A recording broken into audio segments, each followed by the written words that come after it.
तो दोस्तों चलिए आप सभी का एक बार फिर हम स्वागत करते हैं, अभिनंदन करते हैं आपके अपने YouTube channel Aryan institute Allahabad में।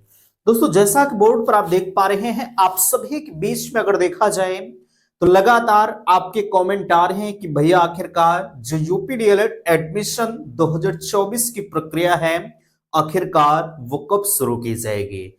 बिल्कुल यहां देख सकते हैं आज की इस वीडियो में कुछ बेहतरीन सूचनाएं निकल कर आ रही हैं जो कि लगातार प्राइवेट विद्यालय एसोसिएशन हो या किसी भी के द्वारा या आपके जो प्राइवेट विद्यालय वाले हैं वो भी अब इस चीज के बीच में आपके फेवर में आ रहे हैं कि भैया एडमिशन की प्रक्रिया हमारी जल्द से जल्द शुरू की जाए, क्योंकि जाहिर सी बात है अगर एडमिशन डिले हो रहा है तो वो अगले सत्र को कहीं ना कहीं प्रभावित कर रहा है ना। जैसे ये जो एडमिशन की प्रक्रिया फाइनली आपके 2024 की चल रही है, ठीक है, ये जो एडमिशन की प्रक्रिया आपकी चल रही है ये अभी तो 2024 की है, लेकिन इसमें जो प्रभावित होने वाला सत्र है वो 2025 का होगा, ठीक है। और ये भी आप हमसे पूछते हैं कि भैया 2000 चलिए हम इसमें अगर एडमिशन नहीं लेते हैं तो 2024 में एडमिशन होगा या नहीं होगा। अब अभी से इसके बारे में मैं आपको बता नहीं सकता, है ना। जो सच्चाई है इस चीज को आप देख लीजिए।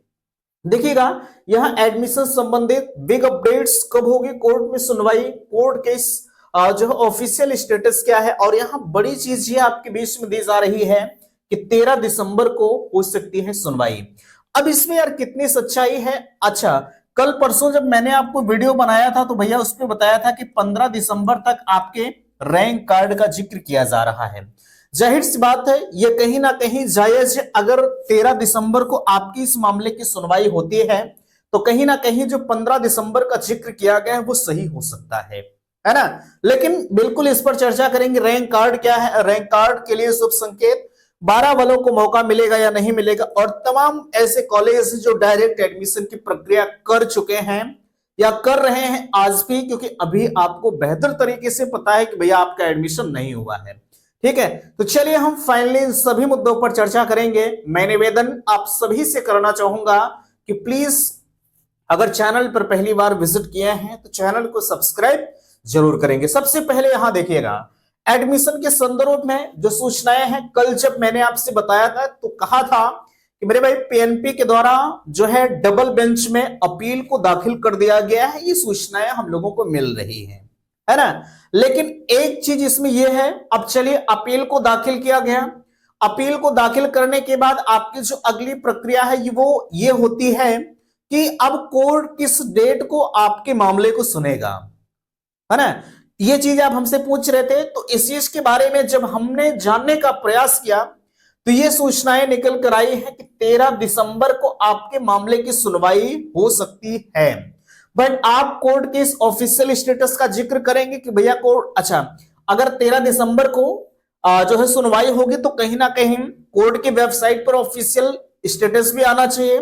लेकिन मैं हमेशा आपसे कहता हूं कि अगर जो है चीजें हमें लिखित रूप से नहीं मिलती, ठीक है, लिखित रूप से जब हमें नहीं मिलती तो उस चीज के बारे में हम पूरे कॉन्फिडेंस के साथ आपके बीच नहीं कह सकते कि हाँ 13 को सुनवाई हो ही सकती है। लेकिन अब भाई थोड़ा बहुत इसमें सच्चाई जरूर है ना, थोड़ा बहुत इसमें सच्चाई जरूर है, क्योंकि पहले से 15 दिसंबर रैंक कार्ड का जिक्र किया जा रहा है। अब चलिए ठीक है, हम मानते हैं कि भाई 13 दिसंबर बहुत ज्यादा तो नहीं है, ठीक है, बहुत ज्यादा दिन तो नहीं है, 4-5 दिन बचा हुआ है, ठीक है। तो अब आज का दिन तो आपका चला ही गया, बीतने वाला है, ठीक है, महज 3 से 4 दिन बचा हुआ है। तो अब आप जरूर जानना चाहेंगे, चलिए ठीक है 13 तारीख बहुत ज्यादा दिन नहीं है, अगर 13 तारीख को मामला हमारा सुना जाता है तो किसके फेवर में फैसला जा सकता है, डबल बेंच का, ठीक है। तो देखिएगा अगर इसके बारे में हम कहें तो हमने भी आपसे कहा था कि भैया आप किसके फेवर में हैं, आप 12वीं के फेवर में है या ग्रेजुएशन के फेवर में है। तो जो 12वीं थे उन्होंने कहा कि नहीं हम तो 12वीं पास एडमिशन होने के लिए सोच रहे हैं, और जो लोग आवेदन कर दिए हैं ग्रेजुएशन वाले वो तो सोच रहे हैं कि किसी तरह से ग्रेजुएशन वालों का अब की बार हो जाए, अगली बार देखा जाएगा, है ना। तो देखिएगा जो सच्चाई है यार, हर कोई सिर्फ और सिर्फ ग्रेजुएशन के फेवर में है। हालांकि मैं कभी ये नहीं चाह रहा हूं कि आप 12वीं पास है तो मैं कभी नहीं चाहूंगा कि आपका एडमिशन ना हो, ठीक है। वैसे जो सच्चाई है, जो हकीकत है, अगर देखा जाए तो अगर ग्रेजुएशन का एडमिशन अब की बार 12वीं को न शामिल किया जाए। हालांकि हमारे भैया एक चीज ध्यान दीजिएगा, जितने लोग 12वीं वाले हैं आप गलत मत समझिएगा, मैं आपके ऐसा नहीं कि मैं आपके फेवर में नहीं हूं, ठीक है। और वैसे भी आपको पता है अगर 12वीं एलिजिबल होता है तो 2025 का सत्र 100% जाना ही जाना है, ठीक है। इस चीज को ध्यान दीजिएगा। तो आप कहेंगे कि तब तो 2024 का सत्र शून्य हो जाएगा, पॉसिबिलिटी बन रही है ना। अब ध्यान दीजिएगा और एक चीज मैं आपको बताऊं, ठीक है। तो आप कह रहे थे ग्रेजुएशन के फेवर में इसलिए सब लोग हैं क्योंकि अगर ग्रेजुएशन का एडमिशन ग्रेजुएशन बेस पर करवाते हैं तो समय कम लगेगा, और अगर 12वीं को एलिजिबल कर दिया जाता है 13 तारीख को, तो कम से कम जो है 15 दिन 1 महीने इन्हें दोबारा से आवेदन का मौका देना पड़ेगा। और कहीं ना कहीं अगर हम सच्चाई आपसे बताएं तो पीएनपी भी इसी के फेवर में है, ठीक है। पीएनपी भी इसी के फेवर में है कि 12वीं को अब की बार बाहर किया जाए। हमने अगर ग्रेजुएशन बेस पर एडमिशन ले लिया है, आवेदन करा लिया है, तो हम ग्रेजुएशन बेस पर खासकर अब की बार एडमिशन दे दे। अगली बार की जो प्रक्रिया है वो नया जीओ वगैरह जारी किया जाएगा, उसके बाद ही सब कुछ किया जाएगा। अगर 12वीं को अब की किया जाता है तो कम से कम 15-20 दिन इन्हें नया खाका सब कुछ तैयार करने में काफी समय लग जाएगा यार, है ना। तो ये सत्र आपका और विलंब कम से कम 2 से 2.5 महीने विलंब हो जाएगा, है ना। तो पॉसिबिलिटी है जरूर, ठीक है, कि हो सकता है। भाई देखिएगा जजमेंट का जो जजमेंट आएगा, ठीक है, ना हम जानते हैं ना आप जानते हैं। हालांकि ग्रेजुएशन वाले के फेवर में प्राइवेट विद्यालय एसोसिएशन है, लगातार वो प्रयासरत है कि फैसला हम लोगों के पक्ष में आए, मेंस ग्रेजुएशन के पक्ष में आए। लेकिन जो लोग याचिका दायर किए हैं 9 लोगों के साथ जो है 9 लोगों की टीम है, ठीक है, वो लगातार भरसक अपना प्रयास कर रहे हैं कि फैसला जो है वो 12वीं के फेवर में आए। अब जो फैसला होगा वो हम सभी को स्वीकार करना होगा। आप 13 तारीख का वेट करिए। अगर जो है 13 तारीख को सुनवाई होती है बिल्कुल हम चैनल पर आप सभी को बताएंगे, ठीक है। और एक चीज मैं आपको बता दूं, जितनी फैक्ट सूचनाएं मैं आपको चैनल पर बता देता हूं, कोई काट नहीं सकता इस चीज को, ये तो 100% का वादा है मेरा, ठीक है। आगे देखिएगा और भी चीजें आपके बीच में हैं। अगर 13 तारीख को सुनवाई हो जाती है तो मैं दावा करता हूं, ठीक है, और फैसला अगर ग्रेजुएशन के फेवर में आता है, ठीक है, कि चलिए अब की बार ग्रेजुएशन का एडमिशन हो जाए, तो आपका जो रैंक कार्ड है मेरे दोस्त 15 दिसंबर तक 100% आ जाएगा, ठीक है। क्योंकि पीएनपी पूरी तरह से तैयार है ना, उसमें उनको देर नहीं करना है, ठीक है। तो ये आने वाला वक्त तय करेगा कि फैसला किसके फेवर में जाता है, ठीक है।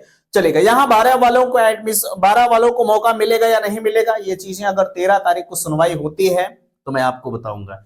वैसे 13 तारीख की अभी कोई ऑफिशियल नोटिस नहीं है, ठीक है। जब ऑफिशियल नोटिस आ जाएगी तो मैं आपको हूबहू दिखा दूंगा, ठीक है।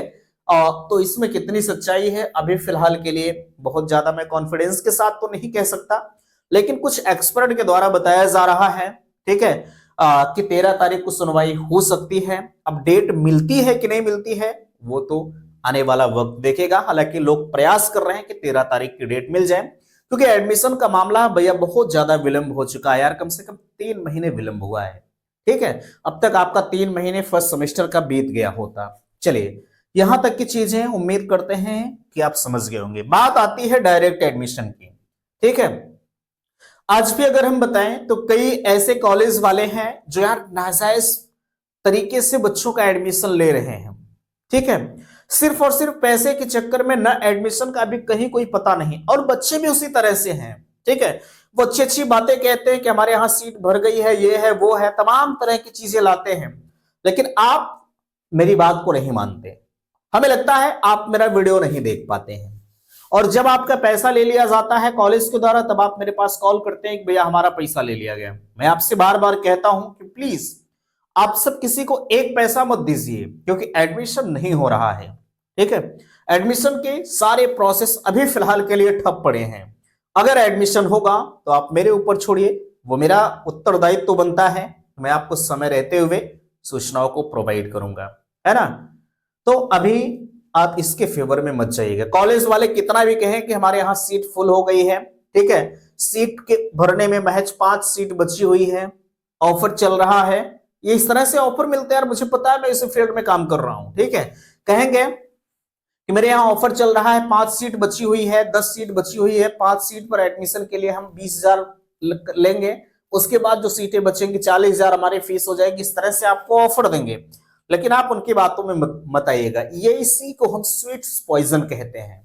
ठीक है, आज तो आपसे बेहतर तरीके से जो है कहेंगे कि नहीं चलिए हमारे यहाँ एडमिशन इतने में हो रहा, आइए हम आपका कर देंगे, लेकिन उनकी सच्चाई ये है कि एडमिशन नहीं हो रहा है। ठीक है, आपने जहां भी पैसा दिया है वो आपका सुरक्षित है, अगर आप उनसे पैसा लेना चाहें तो ले सकते हैं, अगर वो पैसा आपका रिफंड करते हैं, वैसे कॉलेज वाले पैसा रिफंड नहीं करते हैं।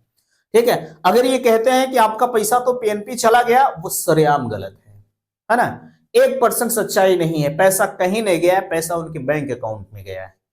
ठीक है, तो जो होगा मैं फैक्ट सूचनाओं को आपके बीच में दे रहा हूं। ठीक है, एडमिशन के लिए आपके दिलों की धड़कनें कहीं ना कहीं ज्यादा बढ़ चुकी है, मुझे पता है, लेकिन मेरे दोस्त मैं कर क्या सकता हूं, अगर मेरा चलता तो आप आज 4 महीना पहले एडमिशन हो गया तो, लेकिन मेरा कोई जोर नहीं है। हम लोगों अपने स्तर से जितना प्रयास है आपके लिए मैं कर रहा हूं, एडमिशन आपका जल्द से जल्द हो जाए, जो होगा मैं आपको चैनल पर बता दूंगा, है ना। तो आशा करता हूं आज का यह वीडियो आप सभी को पसंद आया होगा, और प्लीज वीडियो को लाइक कीजिएगा, शेयर कीजिएगा, और चैनल पर पहली बार विजिट किए हैं तो चैनल को सब्सक्राइब कीजिएगा। वीडियो समाप्त करते, थैंक्स, धन्यवाद।